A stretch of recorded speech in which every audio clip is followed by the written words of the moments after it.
حدود کو بخوبی جانتے ہیں، دوسروں سے بھی آئین کی پاسداری کو مقدم رکھنے کی توقع رکھتے ہیں۔ آئین میں آزادی رائے پر عائد و وضع قیود کی برملا پامالی کرنے والے دوسروں پر انگلیاں نہیں اٹھا سکتے۔ پی اے ایف کی پاسنگ آؤٹ پریڈ سے army chief general Asim Munir کا خطاب۔ مزید تفصیلات سردار طاہر محمود کی اس رپورٹ میں۔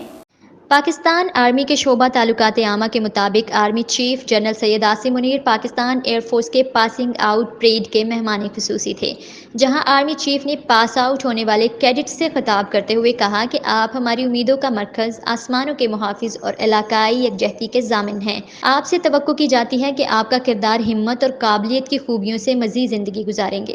آپ کا طرز عمل نہ صرف آپ کی ذاتی اخلاقیات بلکہ قابل احترام ادارے کے لیے بھی غیر معمولی ہوگا۔ آپ مادر وطن کے دفاع، عزت اور وقار کے لیے قربانی دینے سے کبھی دریغ نہیں کریں گے۔ راشد منہاس، سرفراز رفیقی اور ایم عالم جیسے بنے، جنہوں نے وطن عزیز کے وقار کے تحفظ کے لیے اپنی خدمات اور زندگیاں پیش کیں۔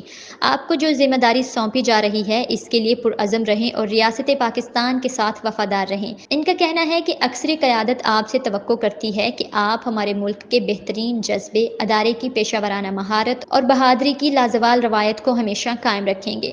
مصنوعی ذہانت، روبوٹکس اور کوانٹم کمپیوٹنگ سمیت مخصوص ٹیکنالوجیز فضائی طاقت کے استعمال کو تبدیل کرنے کے ساتھ ساتھ اس کے دائرۂ کار کو وسعت دے رہی ہیں۔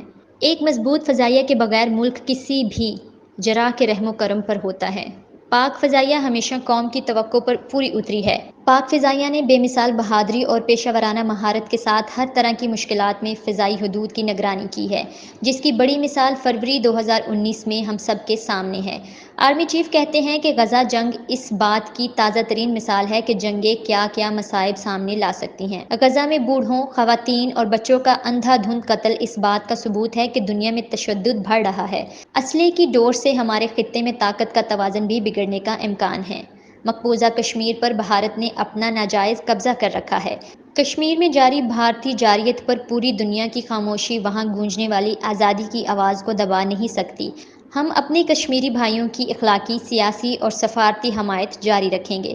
ہمیشہ یاد رکھیں کہ حق طاقت ہے، جبکہ باطل کبھی طاقتور نہیں ہو سکتا۔